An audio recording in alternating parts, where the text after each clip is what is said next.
And welcome to my YouTube channel Learning with Maria Elias. Hope you are doing great, student. Today I am gonna discuss the topic elasticity. Elasticity mean लचक.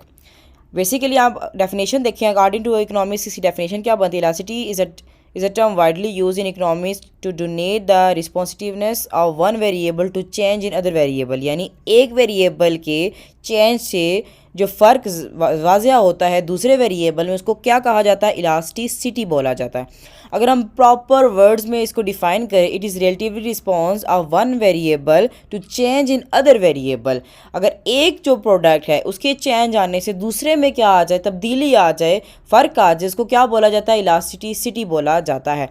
अब इसके पास आपके पास 4 major types हैं: price elasticity of demand, उसके बाद price elasticity of supply, income elasticity of demand and cross price elasticity of demand. सबसे पहले जो हम डिस्कस करेंगे वो है आपके पास प्राइस इलास्टिसिटी ऑफ डिमांड। अब यहाँ पे दो चीज़ें आपको जाहिर दी, एक आपके पास प्राइस है और दूसरी आपके पास डिमांड है। यानी डिमांड चेंज होने से आप एक प्राइस पे क्या फ़र्क पड़ता है। According to definition, if we go through the definition, price elasticity of demand is the percentage change in quantity demand with respect to the percentage change in price।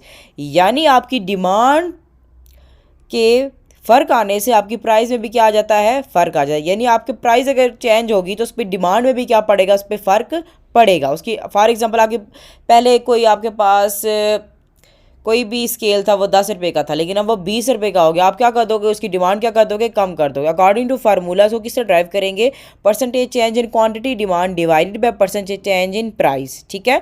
अब आप ये जो साइन है लिप्शन का, वो यूनिवर्सल कांस्टेंट और elasticity को show करता है। If you taking example, for example, a 20% increase in the price of product causes a 10% flat in quantity demand. Quantity demand हमारी ऊपर आएगी और हमारे पास जो है price percentage change in price जो है वो नीचे आएगा। जब हम कटिंग करेंगे तो हमारे पास क्या आएगा? फॉल हो रहा है, गिर रहा है, तो माइनस का साइन शो होगा। तो आपके पास क्या आएगा? -0.5 आपके पास शो होगा। नेक्स्ट आपके पास है price elasticity of supply. Price के चेंज होने से सप्लाई में क्या फ़र्क आता है? Next, price elasticity of supply is a percentage change in quantity supply with respect to change in price. यानी आपकी प्राइस के चेंज होने से आपकी सप्लाई में भी क्या आ जाता है? फ़र्क आ जाता है। इसको फार्मूले के तहत किस तरह रिप्रेजेंट करेंगे? Percentage change in quantity supply divided by percentage change in price. If we taking an example, if you have a 15% rise in the price of a product causes a 15% in the quantity supply, the price elasticity of the supply will be, दोनों 15-15 है तो आपके पास क्या आ जाएगी? 1 आ जाएगी। Cutting होगी तो 1 आ जाए। नेक्स्ट आपके पास है इनकम इलास्टिसिटी ऑफ डिमांड। आपकी इनकम चेंज होने से डिमांड में क्या फ़र्क आ जाता है? According to definition, if you go through, income elasticity of demand is the percentage change in quantity demand with respect to the percentage change in income of the consumer। अब आपकी income पे depend करता है। अगर आपकी income में change होगा तो आपकी डिमांड में भी चेंज आएगा। अगर आपकी इनकम 20,000 है तो आप क्या, जहाँ पे आप एक राइस ऑर्डर कर रहे थे खाने के लिए, जब आपकी इनकम बढ़ गई 30%, आपकी इनकम 3,000 या 30,000 होगी, सॉरी, तो आप क्या करोगे? आप पिज़्ज़ा ऑर्डर करोगे। अकॉर्डिंग टू आपकी डिमांड क्या होगी? आपका लेवल ऑफ चीज़ों का क्या होगा मांगने का, वो भी क्या हो जाएगा? हाई हो जाएगा, बढ़ जाएगा। अगर कम होगी तो आपकी डिमांड भी क्या कर देगी? कम आ जाएगी। ठीक है। आप क्या करोगे? आटे की जगह आप क्या ले लोगे? अगर आपके चावल सस्ते पड़ रहे हैं तो आप चावल ले लोगे। ठीक है। आप क्या करोगे? उसके रेसिप्रोकल कोई ऐसी चीज़ लोगे जिसकी आपकी प्राइस क्या हो? कम हो।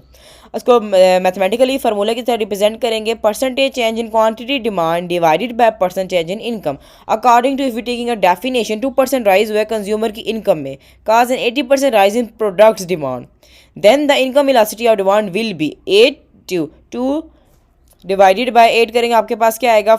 आप कटिंग करोगे तो 4 आएगा। Next, cross price elasticity of demand. यानी आपकी डिमांड चेंज होने से आपकी जो प्राइस चेंज हुई है उसका क्या इफेक्ट हुआ है किसी दूसरे प्रोडक्ट में।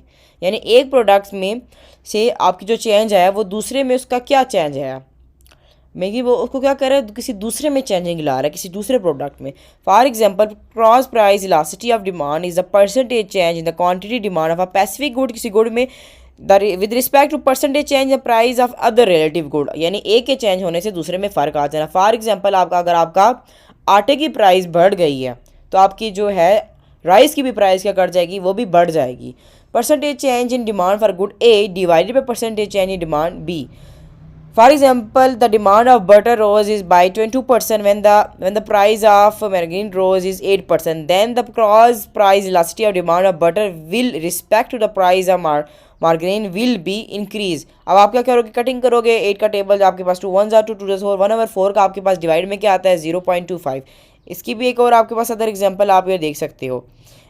अब मेरे I hope you like today's topic and don't forget to like and subscribe the channel. इसी तरह मेरे साथ मज़ीद वीडियो के लिए जुड़े रहिएगा और मैंने क्विज़ भी अपलोड कर दिया है. Don't forget to watch.